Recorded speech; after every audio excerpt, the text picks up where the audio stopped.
5, 4, 3, 2, 1, fire.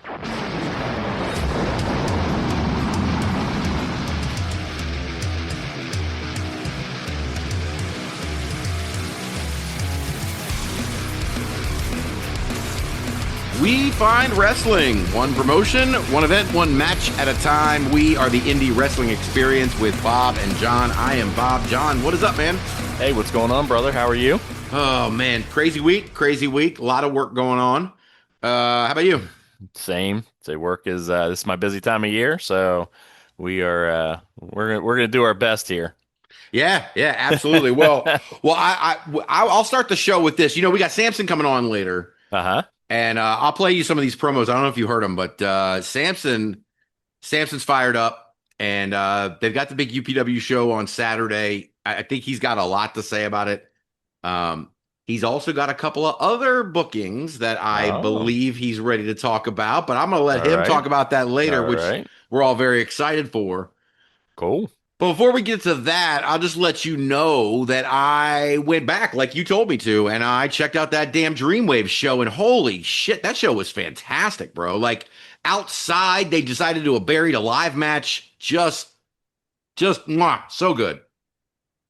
Yeah, it was definitely worth the watch, man. What, I know that you said you only watched parts of it, but not all of it. Go ahead. I really all I really got to see was highlight reel, kind of bits and pieces. It's still on my to watch list.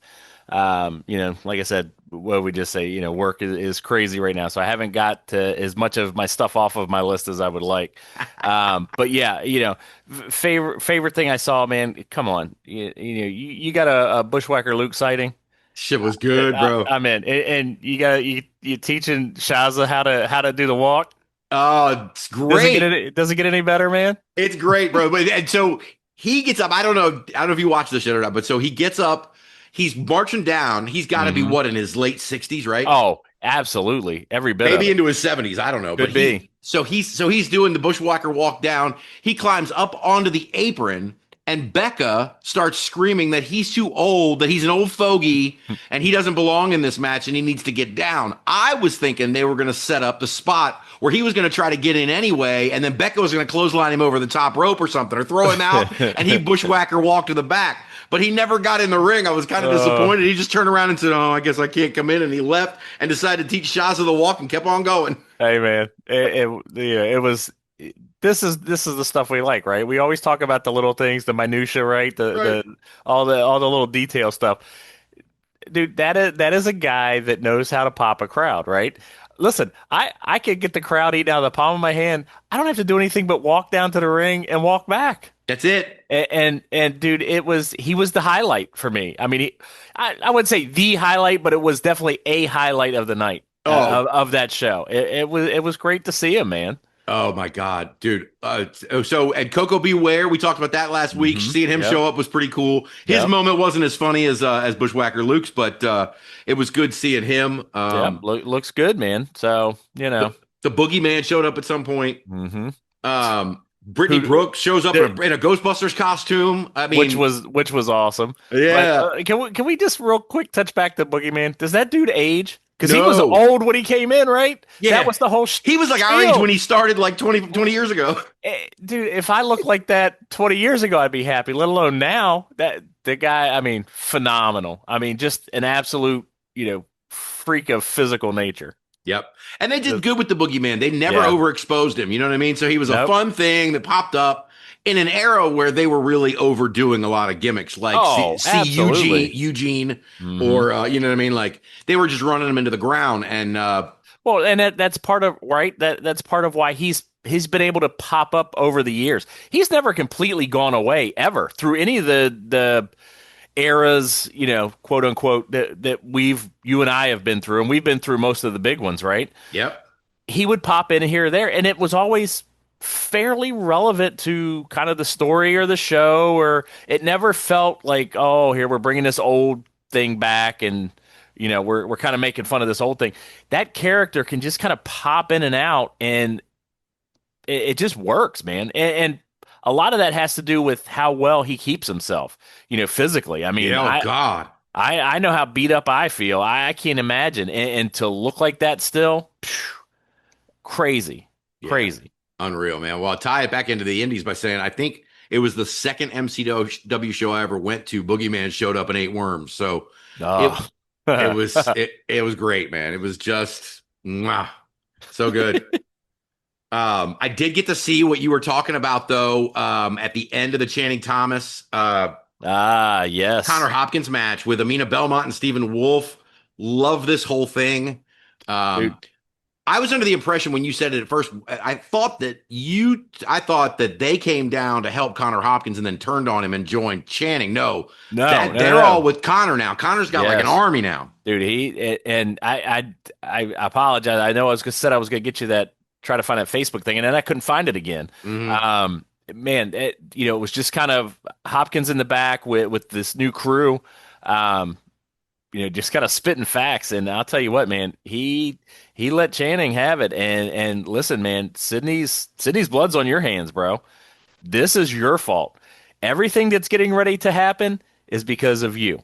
And it's just like, man, I got goosebumps. Yeah, I was like, good. Oh, we got some nasty coming, man. I like it. Dude, I'm here for it. Mm-hmm. We saw Becca win the women's title, like you said last week. That was a really, really good match, especially after Becca wrestled once before. It was great. And listen, her match to get in there was a banger, dude. Yes. So like I said, there's a reason that this one's still on my list, even though I haven't got to the full show yet. Because I mean, like I said, the highlights are phenomenal. So yeah, it's just something at all. Even knowing the outcomes, from what I saw, it's going to be enjoyable just to see, okay, well, how did we get to these highlights? So right, I'm looking forward to it. Yeah, no, absolutely. I enjoyed it. Like I said, DreamWave just keeps putting out good content, man. Oh, absolutely. Whew. Let's see what. Oh, so I was thinking, looking back at some things. After we cover some guys, people in the control center, I like to go back and see what happened, and I was shocked as hell to find out. I guess I follow Kerry Morton on one of my pages, on my indie page probably, and there's Kerry Morton holding a new title belt from a promotion, I think in North Carolina or Georgia or something, that he had won on Saturday night, saying, well, thanks to a cancellation, I stayed home and won this title. So I went back and looked, and sure as shit, there's a press release from Midwest Wrestling Coalition, that show we covered last week. Remember, he was going to wrestle Matty Ice. Right. Severe weather forecast, heavy rain, strong winds, and the potential for isolated tornado activity. Dude, I mean, it says normally we go rain and shine, but under the current conditions, it's too dangerous to ensure the safety of our fans, the wrestlers, and the crew. Bro, in Mascoutah, they had a damn tornado watch, and Kerry and Matty Ice never happened, bro. I want that match to still happen. Oh, I'm begging for that. Please, guys, figure out how to get that one back on, because that one was going to be awesome. Now the question is, does Kerry come with his new shinies? Yeah. Oh, right. Yeah. Who knows, man? Yeah. I know, right? That you and I, man, we're always wanting to book shit. We think we can. We don't know shit about shit, but we try. in my mind, I'm great at it. That's right. Hey, when I got my LJN figures, the storylines always work out perfectly. That's right. Yep. But so that's pretty crazy. And then let's see what else from the stuff from last week. I didn't see. Oh, New Genesis, your boy Playboy Double H. Damn it! See, I knew as soon as I threw some backing behind him, he was in trouble. Right? We all knew that. Even the listeners knew that, man. Come on. All 7 of us. Yeah, you doomed the Playboy, bro. You doomed the Playboy. Oh, I'm sorry, man. I'm sorry. He's not the game, but he does have the move. So, yeah, man. Jesus Christ, man. That shit is too good. But so Ricky Cruz. Yeah, man. Wins the 3 stages of hell. I saw a picture of him on Facebook standing at the top of the ladder and then looking like posing with maybe his son or something. Like, yeah, it was. I think I saw the same pic. If it's not his son, maybe a young fan. I don't know, but it was. I mean, it was a great picture, man. It's like I blow that up, put it on a poster, man. I'll stick that up at a workout room somewhere, and it was just a good pick. So, Yeah. congratulations to Ricky, man. So, guys kind of got it going on right now. So, we're Yeah. gonna see. Yeah. Oh, and Logan Ridge beat Preacher and is now the new Lightning Division champion. New Genesis sent me their YouTube channel, so hopefully we'll be able to watch it soon. Nice. Yeah, maybe we Thank can. you guys. Thank you very much. Maybe do one of our famous watch-alongs. We haven't done one in a Yeah. little while. Let's get it rolling. I think what was I gonna say about that? I think that watch-alongs Okay. are going to fit into this time of year better for you than all this planning. Yes, absolutely. Absolutely. So maybe this is a good time for us to put some more of those Lucha Underground episodes in the can too. Oh, you know I'm always down for Lucha. Yeah. Lucha. Yeah. Lucha. Woo. Well, that's another podcast. We got a couple episodes still in the can, and we're gonna release it at some point. We just we got so many things going on, man. We just we're not trying to rush it. We got lives and work and things like that, but we've also got all these projects and things we want to do with wrestling and toys we want to collect and shit we got to, matches we want to fly across the country to see. I know. we got people expecting us now, and I'm afraid to disappoint some of these gentlemen. Yeah. Some of these gentlemen, like the guy who's about to come on, who thinks we're going to Marquette Mania next year. I don't think we have a choice. Yeah, I was gonna say I don't think he thinks we're going. I think he knows we're going. So yeah, he's pretty confident, I'm sure. If I was that large a man, I'd be much more confident too. Oh my goodness, man. Well, we got to meet Lloyd down there when we were in Wisconsin. Great dude. I would love to have him on the podcast. Because absolutely. That guy's got knowledge for days, bro. Days. Yeah. And here's the thing, right? Like we haven't done a lot of interviews lately, which has kind of been okay with me, but when we started doing the interviews and I would interview promoters, I would be like, okay, tell me more about business. Tell me more about business. I want to know about business. Right or wrong, does Lloyd seem like business or not? Yeah, he is business. He is all business. And I love it. He showed up to have fun working. That's it. Right. His idea of a lazy Saturday was driving 3 hours from Escanaba, Michigan. To make some connections, brother. Dude, that's... That and hey, Lloyd, not a small man either. No. I'm surprised he doesn't jump in the ring. Or maybe he did at some point. I wouldn't push him. I know that. Nope. And we're big boys. Well, you're not as much anymore, but... Yeah, we're slightly above average men. That's what we're gonna go with. I'll take that. I'm good with it. Hey. All right. So the other show we did talk about last week was speaking of Michigan, in my kid's backyard in Michigan, XICW's 25th anniversary show. I sent you the clip. Did you watch Heather Blue go through the ceiling? Dude, I've never seen anything like that. Have you ever seen anything like that? Before we get to it, Killer Kross through Heather Blue through the ceiling tiles, the drop ceiling. Mm-hmm. I'd watch it 2 or 3 times to believe it. It was one of those that when you're watching it, it's you did, like I said, you did the same thing I did. I watched it, I think 3 or maybe 4 times. Just kind of stopped it because your brain, I couldn't wrap my brain around did I just see that? And I'm going to tell you, I know we just talked about putting some more Lucha in the can. There's a few moments in Lucha where there's a little bit ish kind of something like this that you just hear the whole audience just audibly, and you heard it here too, just audibly go silent, right? Yeah. Like, is that real? Is she okay? Did that wasn't supposed to happen, right? That wasn't planned, right? I mean, you see everybody like just mystified. It was, There's not many moments left. We talk about this all the time. There are not many moments left that shock us like that. We've been watching wrestling a long time. That one, absolutely. I mean, I got tingles, and first the tingles weren't even they weren't good tingles, right? They were like, oh shit. Like it was like, oh, something that's not right.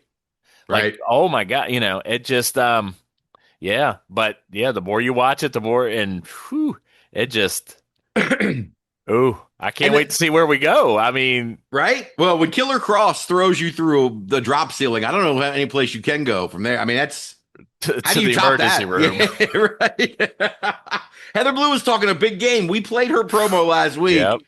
I'm curious to Hey, see how big a game listen, she's talking now. what do these young kids call it? FAFO Fridays, right? Right, right. Yeah. Well, she FAFO'd. Boy, man, Woo! did she ever? And that was like a packed house too. Yeah, it was like you said, tingle moment. It was a moment. I mean, that's people are going to talk about that, and that I'm telling you, it's going to pick up traction. The next couple weeks. I'm telling you, just because it's going to get shared around. The clip, it is just wild. It is Hmm. absolutely wild. And then when I watched it the first time, you see Heather Blue kind of cover the side of her head, her ears. Hmm. And when she put her head up over her ears, like bent like that, I thought maybe she was about to take a power bomb, and like she was really worried this big dude was going to hurt her neck or something. Like Hmm. I never in a million years thought he was about to No, throw her straight up like a dart. no, it was. I, again, I don't even know what to say. It's just speechless. I'm watching it, just my mouth hanging open, just catching flies, man. I'm just, well, it was one of those. I made my wife, who, we know how to, what January thinks of wrestling. Yep, I've been there It's with like her. you got to watch this. This is, and even January was like, what did I just see? Hmm. Yeah, I couldn't even explain it, and I'm the wrestling nerd, right? So yeah. I it's unbelievable, guys. You got to yeah, find it. I think it's on XICW's Facebook page is where I found it. yeah, that's where I saw it. So Just yeah, my God.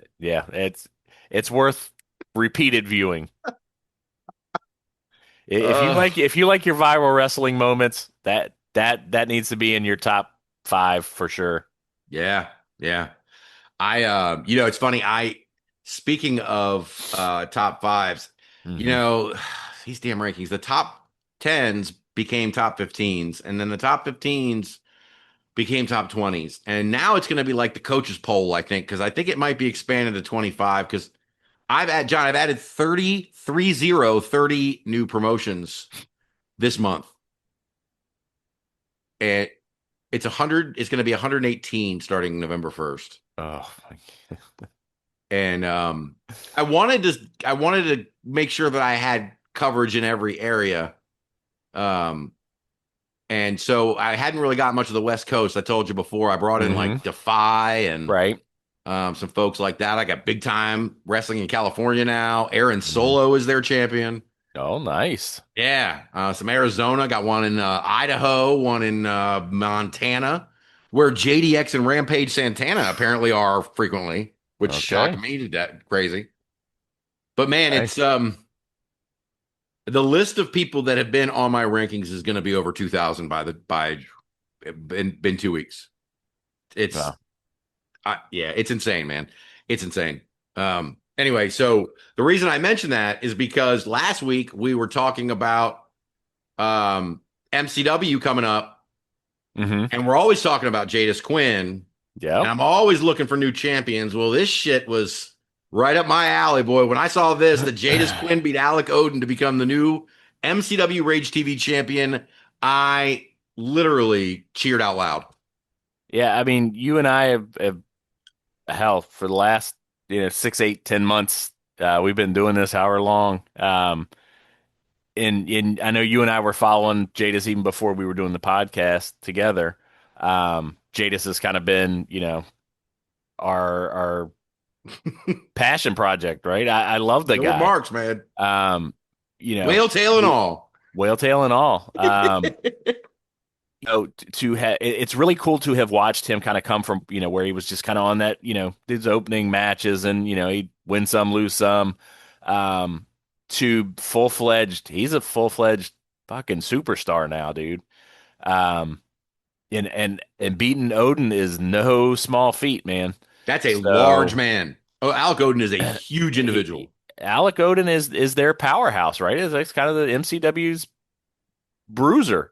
Um, and man, congrats, Jadis. That I mean, we love you, dude. So, congratulations to you, and man, big things to come. I gotta wonder though, is this to free Odin up to go after some bigger fish now? Yeah. Yes, yes. Let's get I Odin. and listen, they have definitely brought Odin along slower than I would have thought they would, and that's not a bad thing. You and I saw him, starting out and being a lot more raw than he is now, dude. He is so polished now. Hmm. He's ready. He's ready, dude. I'm ready to see him go after, the Patrick Clarks, the Keys, uh, all the top guys now, man. He's right there with them, and dude, the matchups are going to be insane, Uh, insane. 100% agree. 100% agree. I would like to see him get his shot Hmm. somewhere on TV where he can be seen. Like Khan did at MCW. Yep. Just let someone take a look at him and boy, Hey, listen, and I'm telling you, I hope Jadis has a nice run with this, but he's next guy up. I'm telling you, he's going to be the next one that's going to be starting to get a lot of attention. yep. So, national is coming for that gentleman. Agreed. Agreed 100%, man. Just absolutely thrilled. Congratulations to Jadis Quinn. I will be at the firehouse with my parents and their friends on the 1st. So maybe I'll be the one to get to see Keys and Alec Odin. Mm. Maybe that'll be my match. Darn birthdays, Yeah, they suck. especially this one. Yeah, how old are you going to be again? I forget. 25. Yeah, yeah, yeah, yeah, yeah. Me too. Me too. Anyway, so Did you say how old am I going to be, or how many years experience do I have since I was 25? 25 with 25 years experience. What anniversary is this of the 25th, my 25th birthday? Yeah. Phew, man. I don't know when it happened, man. It's I don't not, know when it happened. I don't even want to think about it next year. And so I'm trying not to give you too much shit because it's going to come around very quickly afterwards. And it's Oh. a sad state of affairs, guys. It's, there's nothing good about this shit. What is it they say? A father time does no jobs. Like, Mm. Undefeated, brother. fact, man. I know I haven't beat him yet. He's Nope. kicking my ass every morning when I get out of this bed. Kicking my ass right now, sitting on this thing with my neck all scrunched over, man. I'm going to be hurting for days, man. Uh, So a couple other older guys, not as old as us, but as old as we are, but some guys that have been around for a little mm, while seem to be stacking up some titles, starting with Cardona, man, showing up in awesome championship wrestling last week and winning was it the championship or the TV championship? Yeah, no, their championship. their championship. Yeah. Hey, listen, I don't care how big or how small a promotion you are, man. If you get a title, you got to worry this guy will come in there and take it away from you. Yeah. Oh, no doubt, I mean, man. Cardona will show up at the car wash. Yes. Seriously, man. And now the thing about Cardona is not only we've been laughing at him for 4 or 5 years now doing this indie god gimmick, right? Hmm. But now how many other people are following Oh, absolutely. that Dude, plan, he that template? he is the trendsetter. I mean, listen, Cardona is the indie wrestler's wrestler. He just is. He is our, and I say our as in collective, right? Indie wrestling fan collective. He is our guy. He is a guy that's been at the top, man. He's been to the top. I'm sure he would, he at some point wants to be back there. But this is a guy that, at least to me, seems like this is where his heart is, right? Yep. He I don't know that I've ever seen another performer that loves the fans and loves wrestling as Mhm. much as this guy. Right. It's palpable, man. It comes off of him when he talks, whether it's in kayfabe, whether it's not. If you get him in a shoot interview, just talking about life, he he eats, breathes, he lives this shit, man. I mean, he's us, except he's got talent. You know, Yeah. I mean, It's true, man. he's got the talent to be one of the best out there. Um, I'm just glad that I can say that I've got to see him for, most of his career. Yeah. The big stuff, the small stuff, and everything in between, so hey man, as long as Cardona's out there, we're going to be watching. Yeah, I hated Zack Ryder, but I love Indie God, man. I'm like it, it just is. And that's why I hope he doesn't go back. He keeps flirting. He was on NXT last week. Yep. Keep him off of NXT, keep him off of WWE, man. I want to just He it's just they're gonna water him down quick immediately. it is. You know what it is, Bob? At least for me, I think he's a guy that it, it works so much better when he's in control of his character, right? When he's Hmm. in control of what he's doing, when he gets creative involved, and you know everybody that's smart, right? It just doesn't translate. It has nothing to do with his wrestling ability. He can do anything in that ring. Um, he's great on the mic. He's got all the tools. It's just what he's given to work with. I mean, he's made some really great stuff out of shit. Um, but when he is in control of his own narrative, look at what we see. We get the indie god. Enough Yep, said. Period. It's done. absolutely.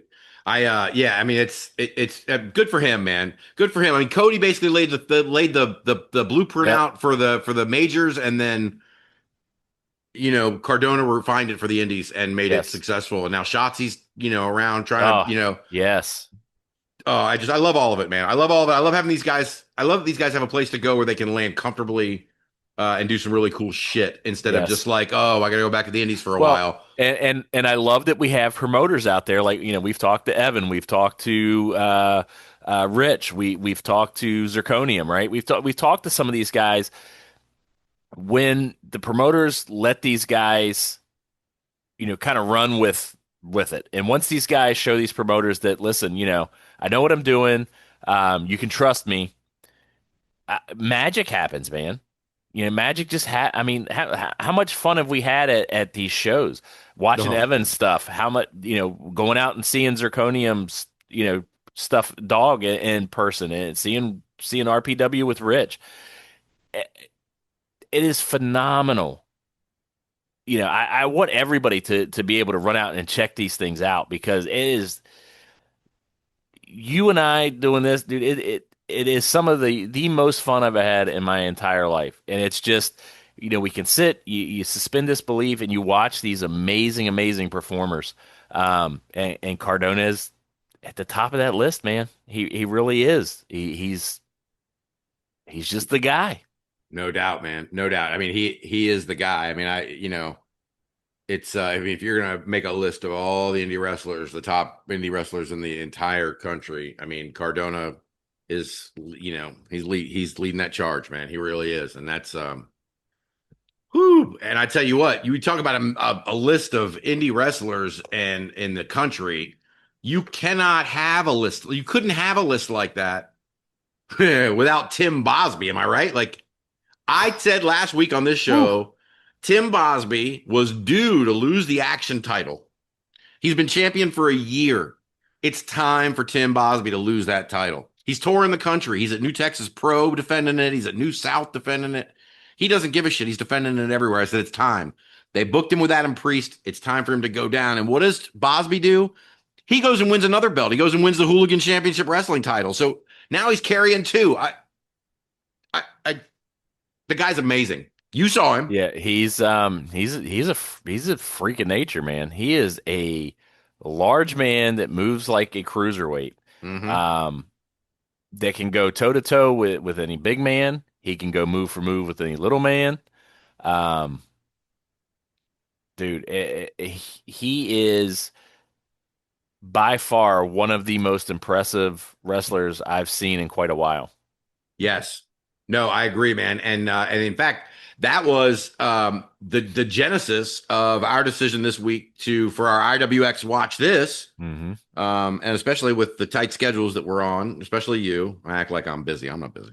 Anyway, so I decided, all right, well, I watched this action show, Action Wrestling, and oh God, what was it called? All Work and No Play from the 17th. And I said to John, dude, you got to see this Bosby match. against Adam Priest. And while you're at it, man, take a look at the Alex Kane and Shug D match. Dude, there is some animosity between those two fellas. Yes, seriously. And all I kept thinking was, you and we went to MLW. We saw MLW live. Alex Kane was there. Yep. We Amazing. saw him wrestle 2 or 3 times that night and come out with Boomaye probably 2 or 3 more other times. Yep. And all I kept thinking as I was watching this match was, if this match was on an MLW pay-per-view, it would fall right into place. Oh, absolutely. Yeah, these guys, man, I obviously much more familiar with Alex Kane. We've seen a lot of Alex Kane. Absolutely amazing. How he's still not bigger than he is, I don't know. As far as reputation wise and viewership wise, right? Right. Shug D didn't know as much about, but that guy, it threw me to watch how he moves around the ring at the kind of the size and shape. And I'm not knocking anybody or They're anything both like big that. boys, yeah. He just doesn't look like he should be able to do the things he was doing. And dude, everything he hit with such ferocity, right? It's just, man, it just, like I said, those two guys, it was palpable how much dislike they had for each other. And man, just cold chills. Yeah, it was very, very good, man. So this is a match. They said no interference from the Good Hand on Shug D's part. This is a week after the Good Hand go to Chattanooga and win the TWE Chattanooga titles back. They're banned from ringside. And now, but Shug D figures out a way around it. We get all the way to the end. Shug D in the bandana. He's got some sort of foreign object. I don't ever think we ever saw what it was. He rolled out and escaped. Yep. Puts Kane down. But what I like is after the fact, he's standing over Alex Kane and he's like hitting him on the head with the microphone. He's like, my friend, I'm going to need you to go back to sleep because this is my moment. Yeah, my moment. Dude, he is phenomenal on the mic. And one of the things that stood out to me, right now there are a lot of guys and ladies that use the spear, right? Yep. Kane has one of it's not the prettiest, but it looks like it hurts. Just it looks like it hurts, man. It does not look comfortable. It looks real, for lack of a better word, right?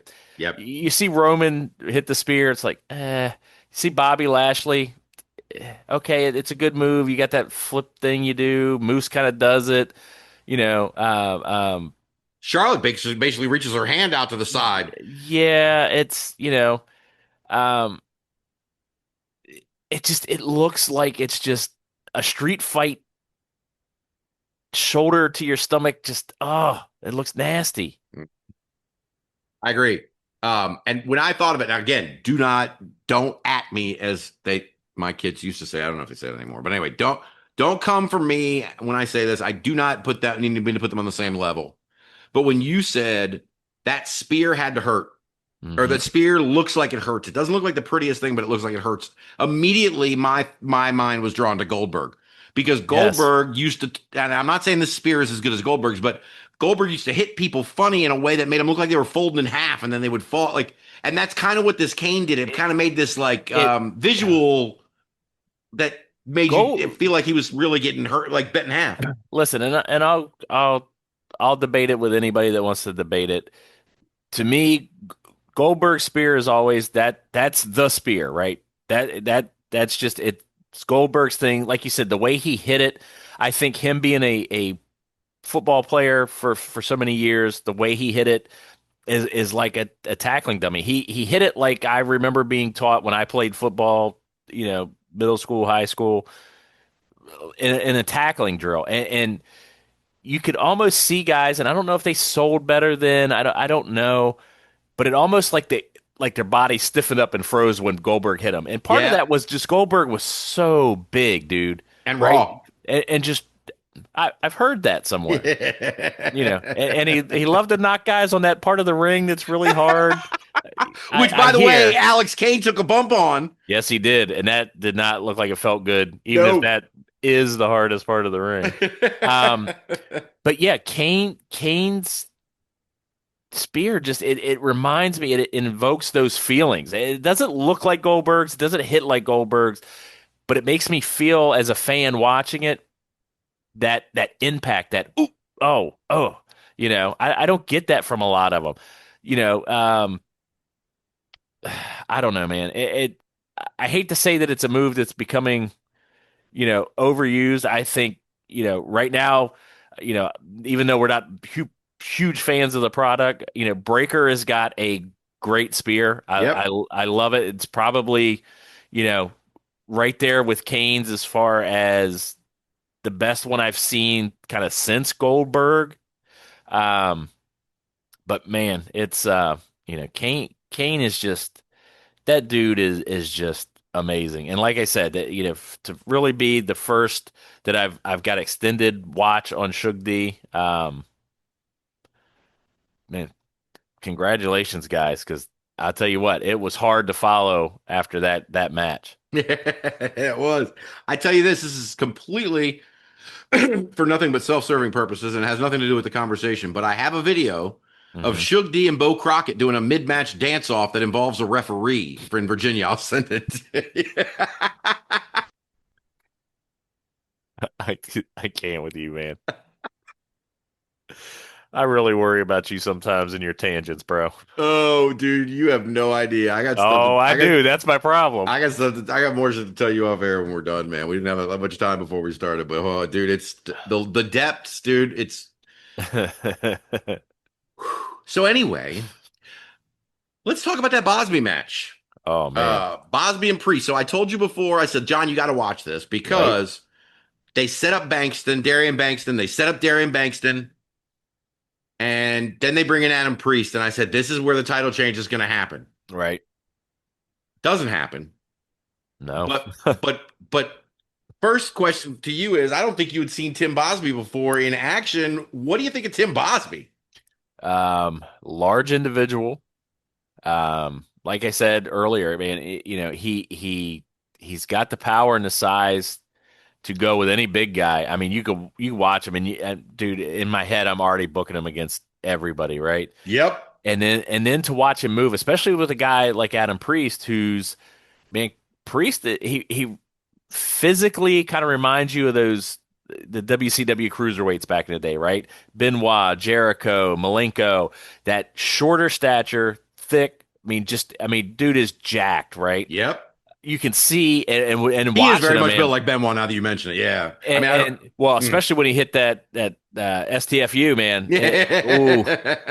Now I know, the crippler cross, whatever we want to call it. It's, basically say it looks evil. It looks like it has bad intentions, and he applies it like he's trying to rip your face off. But to watch him, and then you see this guy get in there, and you're like, man, it's a good sized boy. And then Bosby walks in. Yeah. And they stand next to each other. And I mean, I think they made the commentators may mention 3 or 4 times. Bosby has got him by almost 100 pounds and a foot. Mm-hmm. A foot. Eh, You know, eh, Listen, the fact that Priest made the accounting that he did for himself. I mean, he gave Bosby all he could handle. And there were a couple times there I thought you were spot on by calling, hey, this is where the title changes. You can see why he's had 2 runs with that belt already. Yep. And long runs, right? Kind of thought, the more I watched it, the more, and they swerved me at the end. The more I was kind of convinced myself, right? I talked myself into, now, man, Priest has got this, and they're getting ready. Bosby's kind of going to go out and do some bigger, different things, right? No, absolutely phenomenal match, back and forth. And like I said, man, they swerved me because I had myself convinced that Bosby was dropping the belt, and Priest was going to have his 3rd run. Yeah. I thought so too. Even like you said at the end, they got me on the near falls. All those sequences, they were so crisp and so seamless. Yes. Right? Hold on, I made a note of one. Bosby catches him flying off the ropes into a bear hug, drives him into the corner, then from the bear hug throws him over into a suplex. Dude, there was another move where Bosby, and I don't know that I've seen anybody do this, and there are other guys out there I'm sure can do it. Bosby caught him from a suicide dive through the ropes, like straight onto his shoulder, just caught him, and then didn't slam him, didn't literally pressed him back into the ring between the bottom and the second rope, like threw him through the ropes about 5 foot into the ring. Yeah. It blew my mind watching, the things that he was doing. And doing to a guy this size. I mean, Bosby, I'm sorry. Priest is not a little guy. I mean, No. Priest is, he's a 200-pounder. I mean, he's a good sized boy, and just to throw him around like a sack of potatoes. Oh my God! Yeah, that's the thing is, it wasn't so much like he was dominating him. Like No. Priest did a great match, but it was just physically he was like, Bosby's so strong, he would just be like, "Oh, I'm going to toss you up onto my shoulders now for an F5, and I'm going to swing you around." Like, but give Priest credit. Because speaking of those F5s, there was a sequence there with the 3 F5s. It reversed it. Yeah, F5 into a small package, F5 into a... It was a roll-up, wasn't it? Did he do an F5? Where was it? Crucifix? Yeah, the crucifix, that's it. Yeah. So, yeah, bear hug. Dude, F5, small package, F5, crucifix reversal. Then he hits the F5 and only gets a 2. Yeah, it was phenomenal, and I'll tell you what, man, that F5 that he hit to end the match, dude, it reminded me, obviously F5, we all think Lesnar. Lesnar doesn't do it like this anymore, and I don't know, it's just he's older, he's refined it, whatever. When Lesnar first came onto the scene, right, and he would hit that F5 on people, they'd get almost 2 revolutions. Yep. And that's what Bosby did, man. He did almost 2 full, like, helicopter spins, man. And it just it took my breath away. One, that he took it and landed it, landed the spot as clean as he did. Because there's really no way to control yourself with that, right? Nope. And it made Bosby look like just fucking monster world beater. But 2, just the strength, because it didn't look like it took Bosby any effort to do that. No. Like he just kind of flipped him off like a man, you're the pizza guy. Like he was spinning the pizza pie, right? He was spinning the dough. He just whoo, and it was gone. I mean, it was so impressive, Bob. So impressive. Well, technically, when you spin a pizza, you actually don't you push it up and anyway. But no, look, Bosby, I think you said it off air. He's the 3rd Creed brother. Like, what the? I mean, just looking at him, he looks like he can dominate you. He looks like he can legit stretch you. Yes. Like, and did I hear the commentators right? He's only like 22. He's 21. 20. I mean, God, dog, man. He would be my youngest kid. Yeah. It's just to be it's a matter of time before he's repackaged, renamed as something goofy in WWE, right? Because you look at that is he's a WWE build all day long. I mean, he is that guy. I'm sure he's already had him sniffing around, and I'm sure we'll see him at some point. I mean, why not take your shot at making the big money, right? But man, I will enjoy him down here in the Indies for as long as we can hold on to him, because I got a new favorite big boy. No, seriously. And there's a reason he's been number 1 in our rankings for a while. And that's, apologies to any other big boys that we may know that may hurt us because we may physically be around them. But yeah, he is, man, 21. God, dog. Isn't that crazy? That is crazy. Yeah. Crazy. And the sky is the limit for him. They can do anything they want for him in WWE or AEW as long as they don't make him Kurt Angle's other illegitimate son. We should be fine. Because he does also kind of remind me of Jason Jordan. Yeah, and listen, all kidding aside, man, you feel bad for that dude, right? I mean, what could have been? He never got a chance to kind of work that out into something or get away from it. Right. But I tell you what, man, it was definitely funny for the time. But yeah, please don't do that to Tim. No, this guy deserves a legit run. And contrary to what we said earlier, please don't make him the 3rd Creed brother. Yeah, and honestly, where I want to see him, WWE, if you're listening, get this guy on LFG next season. That's where I think. That's where I think we should, because he kind of reminds me of that kid. the kid from Deep State that could really wrestle from Duke, Oh yeah. Shoot. but he need to work on his promos. He Like stick him in a group like that. Right. BJ Ray's rival. Right. Uh, The now unemployed BJ Ray. Hey man, he'll talk himself into a job somewhere. You know he will. Hey, but listen, you mentioned a minute ago some guys that may beat our ass. I got one in the waiting room right now, so I'm gonna let him in here, and we'll see what we got going on with Mr. Sampson. All right, I don't think he's too pissed at us. We didn't make him wait too long. Welcome back to the show, everyone. UPW heavyweight champion for like 585 days or something now that I saw. Ooh. Sampson. Hell yeah. Welcome back, man. Hey man, good to see you. Luckily, I'm in a good mood today, so no worries. Good. Well, good. Hey, Thank you. We were all in a good mood when you and Lloyd came down to Appleton to see the RPW show and to meet up with us. It was great catching up with you, man, and we really had fun meeting you, and we hope you had a good time at the RPW show. Hell yeah, man! I had a great time. I think it was one of the better indie shows I've seen. The matches were awesome. The energy, you had a decent crowd there. Great venue. Yeah, I'm looking forward to getting down there in January. Yeah. Oh, awesome. January. What's wait, Rich has a show in January. That's Redemption, I think, maybe. Yeah, January 24th. January 24th. I'll be making my Appleton, Wisconsin debut for RPW Pro Wrestling. Really looking forward. Wow. Okay. Yeah. Ooh, you heard that, Bob. Yeah, man. Big flip, man. So I guess when you guys you met with Rich and then figure some stuff out. Once I get in front of people, they see me in person. It's like, how can they not want to book me? You know, you are an impressive individual, my friend. Bro, man, I got a picture of you towering over the two of us that proves it. Seriously, man. Like, what? Let me ask you this. So we went to the after party. John and I did after the event at Destiny, and they voted on the match of the night. What do you think was the best match that night? Ooh. I honestly, and I'm not being biased here because I beat both these guys, but I honestly feel like the main event told the best story.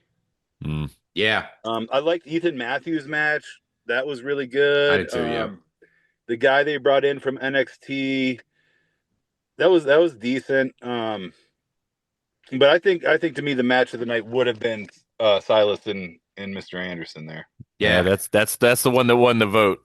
So yeah, you nailed that one, brother. Yeah. Yep. What was the other one? Was it the Royal Flava match that was the other one, or what was the other one they said was? I forgot to leave them. Yeah, I didn't mean to leave them out. They were freaking awesome. I'd never seen those guys. I'd heard about them. Their in-ring work was fantastic. Yeah, they are impressive for sure. What let me ask you, Sam. So what'd you think about Buff getting some hands laid on him, man? Well, I was almost ready to come out of the crowd. Yeah. I didn't like that. He's a legend. That's Buff Bagwell. Whew. He's buff and he's the stuff. So, good to see him out there, though. Yeah, it was able to have some fun and, be safe when he's doing it. And yeah, it was really cool to meet him. And I was impressed, to see him get in the ring and actually do a little bit. He looked great, man. He absolutely looked great. A little bit that we talked to him. Yeah, he man, he was smiling ear to ear for sure. So it was cool. I mean, it was little kid me was so freaking excited. So yeah, right. Well, I don't know. Like I've got up on my shoulder here, I've got a little Too Sweet tattoo. So damn. And NWO guys, I kind of mark out for him. Yeah. Awesome. Yeah. Well, we got a promo that's going to prove that to play in a minute. But it's funny you mentioned Silas, because when I found out it was Silas and Ken Anderson in the main event, knowing that you won the UPW title off of Ken Anderson and you just got done beating Silas, I thought, oh shit, there's going to be a rumble in the damn concession stand. It's going to be like Kevin Sullivan and Chris Benoit. Man, if Rich was smart, he would have made it a triple threat right there. So you cash it in. Oh. I don't know if my heart could have taken that one. Went out to the car, grabbed my belt. Oh. No. It was good. It was cool to see those guys. It was cool to see them work together. It was the first time for them. Which was Wisconsin kind of legends, you know, in the game. So it was cool. They really did it. It was Yeah, it it was crazy to me. You know, we had interviewed Silas earlier in the day, and the fact that him and Ken had never been in the ring with each other. It blew my mind that as long as these guys have been around and you know they've crossed paths a million times, to never have Right. had that match, man, it was kind of special. You know, for me, it was kind of special to be able to say, you know, I saw the first time. You know, Absolutely. You know, I wonder, like, you know, you think how many times have they shared a locker room? Probably. exactly, Right. exactly. You know, and just never tossed it up. So Yep. So yeah, it was special. That was for sure. It was awesome. I was really impressed with the quality of talent that was at the show. Mm-hmm.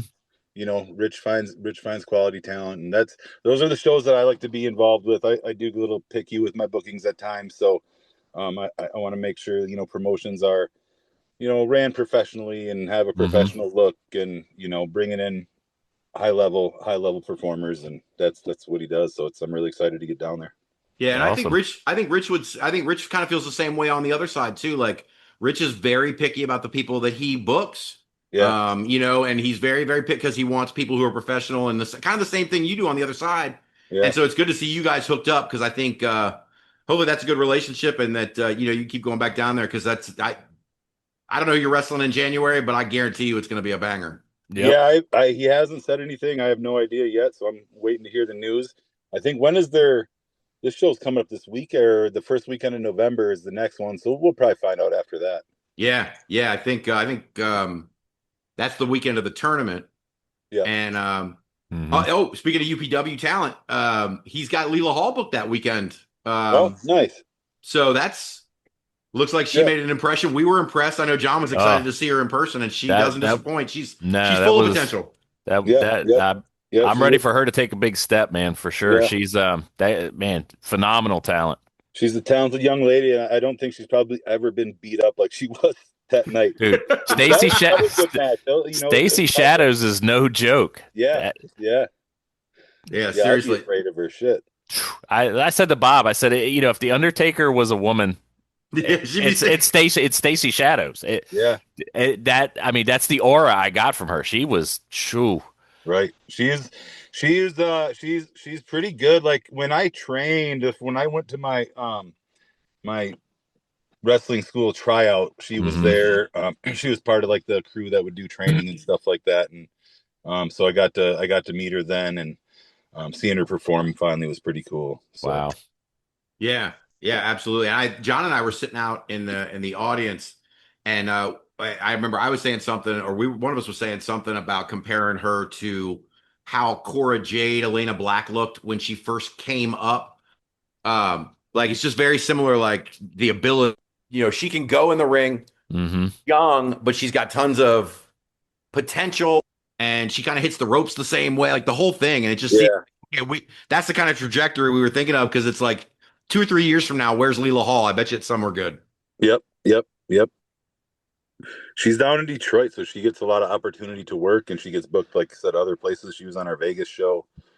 Seen her a couple times now. She had a really good match with Sierra back in our March show. Yeah. Oh yeah, we watched that one. John and I did. That's right. That Sierra match, that was good. Yeah. Yep, that was kind of the first time I really saw, you know, a full match, and was blown away. You know, I I was texting back and forth earlier this week with Rich. You know, he had heard us talking about Leela on our last podcast, and Rich said, you know, he reminds her a lot of like Heather Reckless, you know, just the work ethic. And it was like, as soon as he said it, I was like, it clicked. It was like, yeah, absolutely. Yeah. She's phenomenal. I cannot wait to see, you know, where her career is going to take her. Yep. She's got some cool talents too, like some of the bendy stuff, and like, you know, she get really good with that, and that's not something you see very often. Yep. Agreed. I know we were talking about him earlier. Did you get a chance to talk to Buff, Sampson? Yeah, when I first got there, I went up to his table and just introduced myself and chatted with him for a few minutes, and then had the opportunity to you know, go up there and help him out of the ring. It was an honor to do that. So then I chatted with him for a few minutes after. I think Lloyd got his info. Very cool. For a possible UPW show at some point. Yeah, hey, I wouldn't mind running. Cool. Nope. Wouldn't mind running into Buff next May. Yeah. Up in the UP.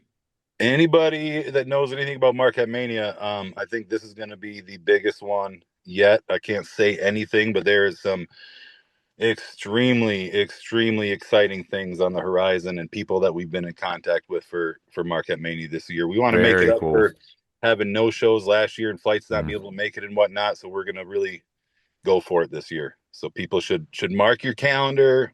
I think either April 11th or April 26th are the 2 dates that we have that we're checking with Lakeview Arena to lock it in. So if you're listening, those are your little tidbits, your Easter eggs to mark your calendars. I think that may have been directed towards us, Bob. You got anybody else? Anyone ever been like, hey, hey, we're gonna put the word out. Yeah, they're like, that show looks pretty cool in the videos. I wonder what it's like. This would be the year to come check it out. Yeah. Well, all right. I'm in, man. I'm in. Like we've been talking, John and I've been talking about it. I think we've sort of tentatively already circled that one as being our next big trip. Good. So yeah, and I'll keep you guys updated as we dial that date in and stuff. Sweet. So you guys can make whatever accommodations you need to. Yeah. Well, I just hope. Well, I shouldn't say hope because Sampson will kick my ass. But I believe that Sampson will still be champion when we get there. Mm-hmm. But I'm hoping to see. I would like to see Sampson defend that belt. I'd like to get a shot. Yeah, absolutely. I don't see anybody taking it off of me. So. No. You got to. You failed. That's true. Hey, in your list, I tell you what, this is the time of year where I'm going through lists of people and challengers and title holders and who they've faced and things like that. And John, let me read this off to you. Just a couple of these here for you. All right. This is Sampson's title defenses since taking over. It's 536 days according to Cage Match. Wow. He has defeated the Beer City Bruiser, Congo Kong. Parker Boudreaux was a no contest. Big Con, Judge Jesse, Brett Powers, Jay De Niro, the Super Beast, Tully Bertarelli, and now Silas Young. I mean, it's a murderer's row. Sampson's standing alone at the top of the mountain, man. About 300 years of experience on that list. That's seriously, he's right. I think everybody but Parker's 20 plus years, Yeah. Wow. Seriously impressive, brother. Yeah. It's crazy. It's a murderer's row, man, of just like the guys that you face, man. It's impressive that you guys are getting people like that to come up there. Right. It says a lot about what you guys are doing. Like you said about Rich, it says a lot about what you guys are doing. That guys like Khan, Fulton, Pedro, they all want to keep coming back and they want to keep being a part of it. Ken Anderson, Silas Young. I mean, those guys are kind of UPW staples at this point. They've been on multiple shows. So.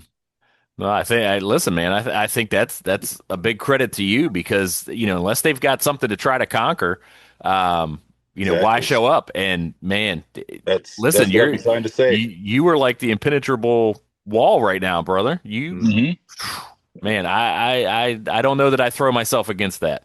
No, they either want to work with me or on the card under me, but they come to UPW, they reach out because of me. Yes, sir. It's obvious. I've been the face of the company even before I was champion, and it's like I brought this company to places it's never been in the past. It's been here for 25 years, but they never ran a show in Las Vegas on WrestleMania weekend. They never packed Lakeview Arena. So, true. They weren't getting 200 to 300 people in the seats every show. I went to some of those back then. That's it. What is it you always say, John? Talking them into the building and putting butts in seats. That's right. Listen, we've met this man. We understand why. Yeah. And let me tell you something, John. I'm going to play this promo for you here in a minute. Sampson calling out UPW for not having a match for him yet. But first, before I get into all of that, what else is going on, man? You got any other dates or things coming up? Oh, got a really exciting one. November 15th, Los Angeles, California. Going out to wrestle on a show that's a big-time charity event for the dogs. In animal shelters in California, trying to keep them from having to get euthanized. It's a big issue out there. There's too many of them in the shelters, not enough people to take them. So we're trying to get some resources up to help the pups out. It's a good cause. Very cool. It's actually in a suburb of Los Angeles. It's a pretty nice area, Chatsworth. Going to be celebrities there. It's like a big party event in the show. And as you guys would probably guess, I'm in the main event. That's what I was booked for. So, and yeah, So it'll be a good time. Do you Very have cool. do you have a match announced yet, or does it matter who your opponent? Let's talk after Saturday, and Oh, right. I can kind of go further, indulge on that, but it's pretty cool. So Awesome. nice, man. Looking forward to that. Now, I know I always ask these questions and realizing that, there's parts of this that are digging deep or pulling the curtain back, like our buddy Brox Boulder likes to say all the time. So don't go too far into it if you can't. But how does, a guy like Sampson up in Michigan, Wisconsin, running Illinois every now and then, how do you get connected with these people in LA? Like, how does something like that happen? When I worked out in Vegas over WrestleMania weekend, there was a couple of ladies at the show that were formerly the Gorgeous Ladies of Wrestling. We had Royal Hawaiian and Roxy Astor in the house. Oh, cool. Roxy Astor does a lot of this animal stuff for them. They enjoyed my match. They had to come find me afterwards for pictures, and so when she put on this, they added the wrestling to it. It's actually for her promotion, Afterglow, which is technically a woman's promotion, but she wanted to have me on this show. So the first ever Afterglow show, I'll be main eventing, and I don't know after that if there's going to be guys or not, but it was intended to be like a all women's thing. Very cool. Look, man, if Sampson gets into the ring and they call out his opponent and Big Bad Mama shows up, I swear to God. Oh my God, that's awesome though too. It's funny. I follow Royal Hawaiian on Instagram because she's so active still. Like, there's not a lot of the Glow ladies who are still active and doing stuff in wrestling, and she's one of them. Roxy does some stuff. Hollywood does some stuff still. I think that's about it. Yeah, wow. That's cool. Awesome. That is really cool. That's so cool. So so we're looking forward to that. If you get a chance, I don't know if you're gonna have something set up or if it's gonna be recorded or televised. I'm gonna I asked about production at the show if they were going to have it recorded. She said not 100% sure yet, but she's working on those details. But I will at least have a version on a iPad or something like that for afterwards. Cool. Find a place to set that up incognito and in a good spot with a good view and zoom in and just let it go. Yeah, there you go. We always appreciate it, man. Every time you send us movie matches, we watch them on here and talk about them. So awesome. We're looking forward to it. But all right, so let's talk about it. So this Saturday, October 25th, Nightmare at the Chamber, Delta County Chamber of Commerce in Escanaba, Michigan. UPW is having a show. I've got the card listed right here. It does not include Sampson. No, it's actually going to be a total nightmare because they haven't given me opponent that I have felt worthy to even be in the ring to, like, with the standard that I have set on this title reign. It was a bunch of, mid-card Wisconsin jobbers, and I'm like, absolutely not. No, why would I waste my time doing this? Yeah. And so push comes to shove. I gave them a Saturday, October 18th deadline. I didn't hear from our commissioner, quote unquote, Romeo Valentino. Still haven't heard from him, other than when he fired off a promo after my first one, telling me, that he's my boss or some dumb shit like that. He doesn't realize that I don't answer to anybody, and I'll come and go if I please. Yeah. So yeah, I still have not heard from anybody. So I guess they just want to see me in December. I'm not sure. Yeah, no, absolutely. John, I have to, if Sampson will indulge me, I've got these promos here. I want to play Sampson because I'm a mark for myself. I want to play Sampson's call out when he says just what he was talking about here. Let me find, there it is. This is Sampson calling out UPW. October 25th, Nightmare at the Chamber. UPW returns to Escanaba where it all began. Now, you've seen the posters, you've seen the match graphics, but you haven't seen one for me yet, and there's a reason for that. The reason is they've yet to find me an opponent that I consider worthy to step into the ring with me. See, over the last year and a half, I've beaten guys from NXT, JCW, OVW, the NWA, the WWE. Hell, I won this belt off a former TNA World Champion. A guy that's beaten The Undertaker. Indie wrestling experience? They've got me ranked number 5 in their top 20 list of independent wrestlers in the entire country. I saw that on the internet. So Romeo, Mr. UPW Commissioner, I'm going to give you a little more than a week. I'm going to give you until October 18th to find someone. Find someone worthy of stepping in the ring with me so I can defend this, or I'm not going to show up. I'll stay home, and we can try again in December. All right, love the call out. Thank you so much for the call out. But big words, man. Big words. They don't have an opponent for you. Yeah, they not one that I approved of, and so it, I don't have to show up. Yeah. Romeo wants to talk about what the fans deserve. Like they don't deserve shit, really, in my opinion. Yeah, no, and that's true. And then the commissioner responded. I'll play that promo now. UPW, how you doing? This is your Commissioner Romeo Valentino, coming to you live from my office, wherever that is. But I'm coming actually not directly to you today, but I'm coming to our UPW heavyweight champion, Sampson. So I saw your little video.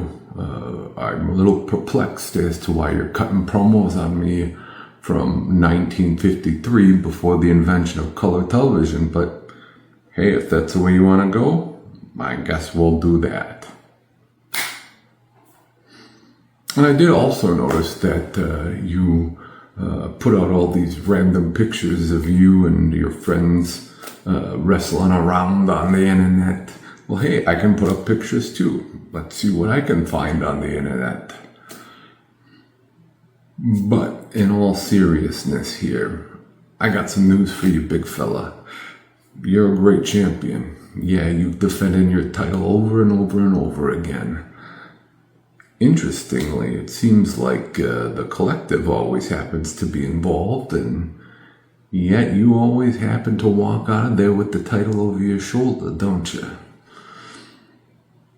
But, great champion or not, beating all comers or not, collective or not, you, my friend, do not decide who you wrestle or when you wrestle. I'm the commissioner of this company, and as long as I'm kicking and screaming and breathing and doing this, I make the rules. So you will be wrestling on October 25th. You will be defending your title on October 25th in the home of UPW, the place where it all began, Escanaba. And you know what? I'm not controlled by your deadlines. So October 18th, maybe I'll have your title opponent for you then. Maybe I won't. But rest assured, you'll have an opponent and you'll show up and you'll defend your title. Or you won't have the title. Because the people pay their money to see UPW wrestling. They pay their money to see the UPW champion. That's you. For now. So, we'll see you on the 25th. Maybe you'll know who you're going to face. Maybe you won't. But you don't make that call, because you, my friend, are not the boss. Yeah, you wanted to make fun of my promos, and I think it's just because the production value of my promos are better than anything UPW's put out in over the last 2 years. So, that's going to make people mad. My production team works really hard to add that artistic layer in there so that we're doing things that are unique and outside of somebody sitting in front of their cell phone, holding it up to their face. Yeah. Romeo said it looked like you were doing a promo out of the 1950s before color TV was invented, and I'm wondering if he ever heard of the NWO. No, you see, that was just like a tribute to still. That was the first promo I've cut for anything for UPW because we had a little break after August since Hulk Hogan died. So I still wanted to make sure I had a tribute out there, and it was just my subtle way to do it. Throw on the Hollywood tank top, make sure his face still gets seen, and have that music play when I walked off. Yeah. So Awesome. So, John, Sampson responds with another promo after the commissioner tells him, we just heard the commissioner tell him, I'll give you an opponent by the 18th or I won't. You'll deal with it. Whew. Sampson says, am I right or wrong, Sampson? You're not going. If they don't have an opponent, Nope. you're not showing up. Nope. No reason to. Not going to go there just to take pictures and sign autographs. Man, at the end of the day, champion's discretion, right? I mean, right. You're the man for a reason. I don't get paid if I don't wrestle. So, yeah, I think it's crazy, man. Like they're not. I mean, they're just the show's going to go on without Sampson. Are they? I mean, wow. Well, that's what I think the issue is. I'm tired of the disrespect and people acting like I haven't done what I've done for the company. I've done more than any of these guys that have 20 plus years, and I'm coming up January. Just January will be my 5-year anniversary of being a pro wrestler. 5 years. I've been able to accomplish what I've accomplished, become the performer that I've been able to become in 5 years. But people want to talk about 20 years this, 20 years that. It's like, what did you really put into the years? Right. True. Obviously not as much because you're still on shows with me. Right? The 5-year guy who's green, quote unquote, green my ass. So yeah, it just gets kind of annoying hearing the whispers, hearing the back talk, things like that.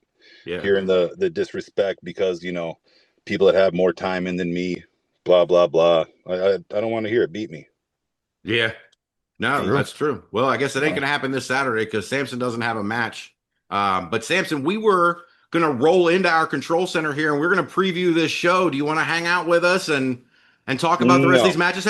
Why would I want to sit and do that? Listen, like I said, these guys sit there talk about they've been pro wrestlers for 20 years, but yet nothing they do is professional. Nothing looks professional. Nothing they do is professional, but they just like to call themselves pro wrestlers and talk about their years. I don't want to listen to their promos. I don't want to watch videos that are third rate compared to the stuff that I put out. Like, tell me when I'm lying. Are my promos not 10 times better than anything else that gets put out there? Like, especially on the indie level, like how many do you see that have better production value?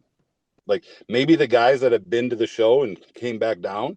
Kerry Kross puts out some good ones. You see a good one from Cardona every now and then. But I don't see people putting any extra effort or any type of like theatrical additions or any type of artistic perspective into any of this stuff. So, no, I don't want to listen to it. I don't want to watch it. We thought we got some pretty good promos though this week. I mean, we got Melvin Hayes and we got Jay Sin ready to talk about their matches coming up and everything. I mean, yeah. Wow. Well, let them talk about their match. I'm not going to be there. Wow. Did we lose Sampson?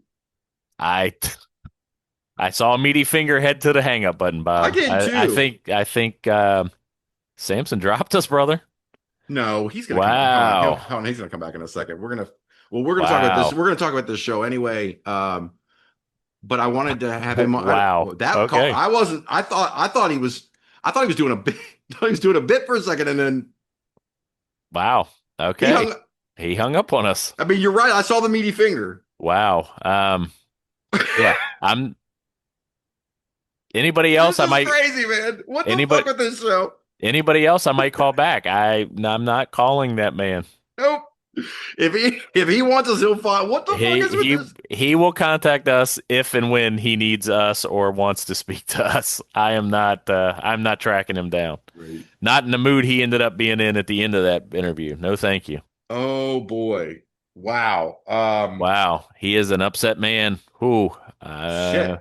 Well, yeah. So I mean, that's this shows why John a year ago, where we were, and now we got people storming out on us. We got wrestlers mad at us. We got 6'8" guys coming for us. Like, what the fuck did we get into? I am glad my name is not Romeo right now. Yeah. I would not want to be Romeo. Oh, my Lord. Or anybody on that UPW roster right now at all. Man, yeah. Wow. He is in a bad mood. Yeah, and seriously, man, I mean, and Sampson said in his response too, man, you know, like you show up in the ring and nobody touches you, Commissioner. You know, well, man, you know, why is that? The collective is standing around the ring and you get out of there safe. Hey, man, I could see why. I could absolutely see his frustration. Sooner or later, that frustration is going to come out, and whew, he's not coming back. He's not. I'm telling you, he dropped us like a bad habit, brother. And holy shit! As hard as he dropped us, I hate to see what's going to happen to the next person in the ring with him. That's for sure. Look, hey, look. All I know is I'm going to put my hands up like this, like Heather Blue did. Right, you're going through with Sampson. You might go through a ceiling, a real one. Whew. Holy shit. But listen, so I got some promos. I'm playing these damn promos anyway, right? Yeah, so definitely. We hear from Sampson. We hear from the commissioner. There's still no match. But the weird thing is Judge Jesse decides to weigh in. Tell me what you make of this. Okay. Romeo Valentino, I saw your video. The collective is watching. You implied that the collective is secretly behind things in the UPW. You may be more perceptive than you think or look. You call yourself the boss. You're no boss. I have more power than you realize. The collective is always watching. What the fuck? Yeah, weird. Right? Weird. Like just out of the nowhere, right? Like, yeah, that one, man. There's some weird stuff going on in UPW right now, brother. It's crazy. It's like a promo battle, and then there's all these like weird little questions and people saying all these vague things. I'm here for it. Oh, I'm down, but man, it's strange, man. Strange for sure. Yeah, no, it really is. I'm interested to see what's going to happen here. I guess Sampson's not going to be there, but I mean, I gotta think, right? Like, I gotta think he's going to show up, but I don't know. I don't know what. I honestly don't want to make any of this shit.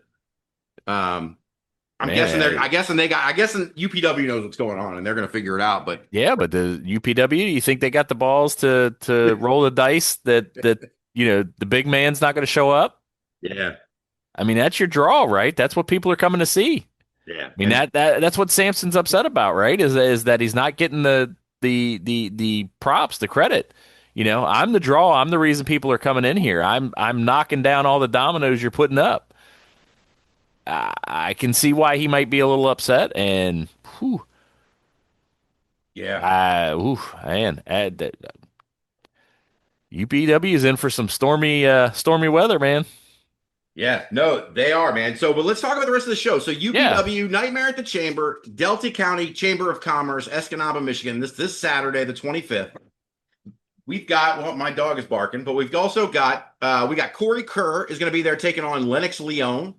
We got a triple threat, Darren Fly versus Nate Cobain, both members of Twist and Flip, versus Thomas Heim. We're going to get a special appearance by Isaiah Moore. The Society are going to put the tag titles on the line against Ghetto Gear Solid, and I am calling for a title change. I'm with you. You got there before I could get there. I'm with you on that one. Yep, I'm ready for it. I think, this is the time for that to happen. The Society, I think they've been champions for over a year. Ghetto Gear Solid is on their tails. It is time. Oh, they've been banging on the door for a while now. I'm ready. Yeah. We are also going to get a special appearance by James Mitchell, John. James Mitchell's going to be in that house. And he sent a message to get everybody in the building for Saturday. On October 25th, something wicked this way comes to UPW. At the Nightmare at the Chamber, I am the sinister minister, Father James Mitchell, and I am coming to the Upper Peninsula of Michigan to scout talent and find new lost souls. Be there if you dare. That guy is wrestling, man. Hey, man, the sinister minister is always creepy as shit. Always. Yeah. I don't know what role he's going to play there. Maybe he'll be Sampson's opponent. Maybe they got Father James Mitchell's gonna get in the ring with Sampson. Oh, Be a bad idea. dude, somebody is definitely going through the ceiling Oh my God. or the floor Seriously, or whatever else Sampson feels like putting somebody through. man. That's exactly right. He obviously is not in a good mood. Shit, I still haven't even. Hold on, did he message me? I didn't get a message or anything. Like, where the hell? No, I'm telling you, he is upset, man. He is angry. He is an angry giant right now. Wow. Okay, so yeah. Well, like I said, I got other promos here. We got a big match. Two of our guys, John. Onyx Andretti is going to take on Melvin Hayes for that UPW US title. The Nerd Rage. Oh, love it. Nerd Rage is taking center stage. We're here for the Nerd Rage, but Onyx Andretti, I said a U.S. title, American champion. Onyx Andretti is a former champion. Melvin won the belt from him just 2 months ago. Can Onyx win it back? Both of these guys have weighed in. I'm gonna save our buddy for last. So let's hear from Onyx Andretti. Melvin Hayes, you got one up on me. It is what it is. I'm going to take the L like a man. But you had a little help. You obviously had a little help with the referee because the referee can't see anything with their eyes. When he had to claw on me, I grabbed the ropes. That should be a rope break. But hey, like I said, you got one up on me. But Melvin, you think you won the battle? You didn't win the battle. You see, Melvin, I have tricks up my sleeve. I got people in my back pocket that I just got to pull out and make a phone call. So Melvin Hayes, we are in the spooky season. This is Halloween. So I'm going to get in your head. I'm going to make you show your dark side. You may be from your mama's basement and you get everything handed to you. But when it comes to facing me in the ring, you're going to need to fight with everything you got. Because October 25th, I'm getting my American Championship back. And I'm ending the Nerd Rage. For good. And one more thing, Melvin. Ain't nobody bigger than Onyx Andretti, baby. Nah. Start praying, because I'm taking you to hell. Ooh. Well, Ooh-wee. yeah, man. You know, Melvin Hayes has a totally different perspective on this. This is my guy. Let's hear from the champ. October 25th at the Escanaba Chamber of Commerce. Oh, the rematch clause. The most dreaded clause in all of pro wrestling, except for these claws. So many great matches have happened because of that. And I'll be facing Onyx Andretti in my first defense of the UPW American Championship, carrying this proud lineage forward. Oh man, I just got done decorating for Halloween. My mom's going to be so proud of that and so proud of this. And I'm hoping to see you there. Doors open at 6 at the Escanaba Chamber of Commerce on October 25th. It's going to be spooky. Oh my God. It's like Melvin Hayes is like Mick Foley and Weird Al had a kid or something. Like, well, throw a little Adam Sandler in there. There you go. Yeah, right. Because it's equal parts Waterboy, equal parts Ozzy Osbourne. I love it. Yeah, but then the Nerd Rage kicks in and everybody gets the hell out of the way. Dude, listen to Onyx in his promo, right? He talks about taking Melvin to a dark place. Do we really want to see what a dark version of Melvin is? No. I think that's... Actually, maybe I do. That could be a scary thing. Onyx, better be careful. It could backfire on you, brother. Yeah, no, now that you're mentioning it, if Melvin Hayes, right? If Nerd Rage turns heel, I want to manage him. Oof. That's what he needs, a lawyer as a manager. Okay. Yeah. Oh, look, man. Look, they've worked all the way back to, what was the guy that was Clarence, like the Johnny Cochran guy in the 90s that was. Anyway. Oh, shoot. I know who you're talking about. That's good. We're going to figure it out off air, and I'm going to be texting you at midnight. God, seriously, man. Well, let's see. So we're talking about UPW Nightmare at the Chamber, Delta County Chamber of Commerce this Saturday.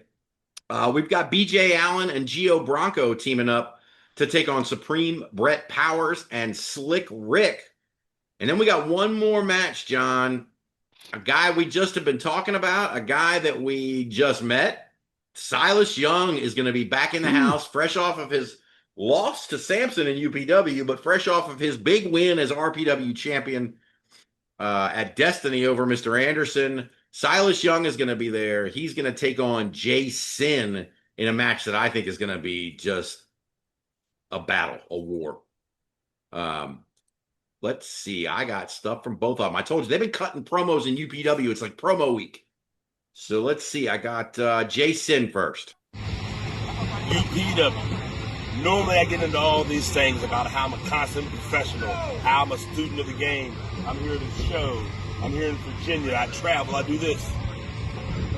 But then I started thinking about how I was going to approach you. And I started thinking about your moniker, the last real man. Well, now that's why I take offense to this. Now I have smoke with you. Here's the deal, Silas. You are a true man. You are a consummate professional. You are a genius. You are a student of the game. You are exactly what you say you are and more. You're a generational talent. Cool. Great. I'm Jay Sin. I am a true pro. I do this, I do it for a living, and I smoke fools. Now, me and you, Escanaba, it's going to be a show. It's going to be a one-of-one match, our first time ever.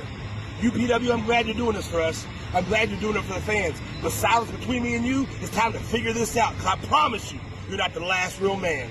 You're just a man. I'm a man amongst men, Daddy. Hit him with the daddy at the end. Daddy. Yes, Daddy. That's right. Yeah, man. buddy. That's right. That's right, baby. Jason Holland sixth son, baby. That's right. Holy shit. No, that's great. So now, look, I'm not gonna lie to you. I was a little bit nervous sitting next to him because he could beat my ass for sure. Jason doesn't seem all that concerned, but let's hear what Silas Young has to say about Jason. It's been 23 years since I've started in the wrestling business. And in those 23 years, I think it's pretty easy to say a lot, and I mean a lot of things have changed. When I started, it was a business of men. And in the last 23 years, this business has been watered down. Nowadays, you have guys walking around calling them psycho, and they talk a good game, but they get out in the ring and they don't seem so psycho. You got guys who claim to be the best professional wrestler, the best technical wrestler there is, but they only know 2 or 3 ways to get out of a wrist lock. Basically, what I'm telling you is wrestling has become a business of a lot of frauds. And when you look at me, you know I ain't no fraud. I ain't the last real man because I call myself that. I'm the last real man because I prove it. And come this Saturday, Jason, you're going to find out exactly what everybody else finds out. And at the end of it, you also will call me the last real man. Oh, Dude, how good is he on the promos? So good. Such a freaking pro, man. Yeah, man. That match God, I love I told Silas. you, those guys are gonna go at it. That somebody's getting hurt in that match, brother. Yeah, no doubt, man. No doubt. So listen, that show's gonna be great, Sampson or not. Mm-hmm. And again, that's UPW Nightmare at the Chamber, Delta County Chamber of Commerce this Saturday. Doors open at 6. Bell time is at 7. It will be a Halloween costume contest, it says, for fans brave enough to enter. The tickets will be on Eventbrite or scan the QR code. Check that. I guess they'll have that on the UPW event page on Facebook. Dare to enter, it says, if you can survive the night. And on that note, John, since he didn't get his last word in, I'm going to let Sampson respond to the commissioner here now. Romeo, Romeo, where art thou, Romeo? It's the question everybody's been asking. We didn't hear from you yesterday. Last time we heard from you was that disrespectful promo you cut, talking about what the fans deserve, what they should see at the show. Are these the same fans that want to high-five me and take pictures with me, tell me how great I am, And as soon as I turned around, they put on that stupid bullshit white mask. Those fans, I don't give a shit about those fans, Romeo. Which leads me to another thing. Why in the last year and a half have we only seen you and the collective once at the same time? Marquette Mania 3, you're in the ring, I look around, I realize they're down a member, I connect the dots. But you want to make reckless implications like I've had anything to do with that? You want to say I keep leaving with my belt? It's because I'm better than them. I'm better than all of them together. I am the greatest UPW champion of all time. Nobody has done what I've done inside that ring, shooting the promos, talking to the press, glad-handing the fans. Me, I'm the guy. My masterful execution of the tour de force that I have showed, show after show after show, has taken this company to heights it's never seen. I'm the reason people want to work for UPW. Me.